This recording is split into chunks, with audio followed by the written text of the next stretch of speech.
First of all అందరికీ sorry. నేనైతే నిన్న వీడియో చేసినో దానివల్ల చాలామంది బాధపడ్డారు, చాలామంది రియాక్ట్ అయ్యారు, చాలామంది సపోర్ట్ చేశారు. సపోర్ట్ చేసిన ప్రతి ఒక్కరికి థ్యాంక్ యూ సో మచ్.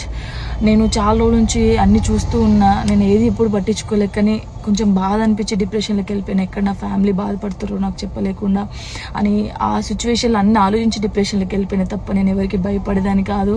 భయపడితే ఈ స్టేజ్లో నేను ఉండేదాన్ని కాదు. నేను చాలా స్ట్రాంగ్ గర్ల్ని, మీ అందరికీ తెలుసు.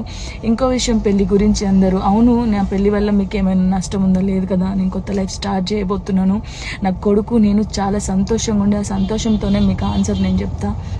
నిన్న చేసిన వీడియోలు కూడా కొంతమంది మంచి తీసుకున్నారు, కొంతమంది చెడు తీసుకున్నారు. అది ఆగదు ఎప్పటికైనా ట్రోలింగ్స్ అనేది. నాకు అది అర్థమైంది. నేను దాన్ని పట్టించుకోవాల్సిన అవసరం నాకు లేదు. నా లైఫ్లో నేను చాలా స్ట్రాంగ్ ఉంటా, ఇంకా ముందుకు వెళ్తూనే ఉంటా. మీ జానక్ ఎప్పుడు స్ట్రాంగ్గానే ఉంటుంది. కొంచెం డిప్రెషన్లోకి వెళ్ళిపోయిన, అంతకుమించి ఇంకేం లేదు. Thank you so much.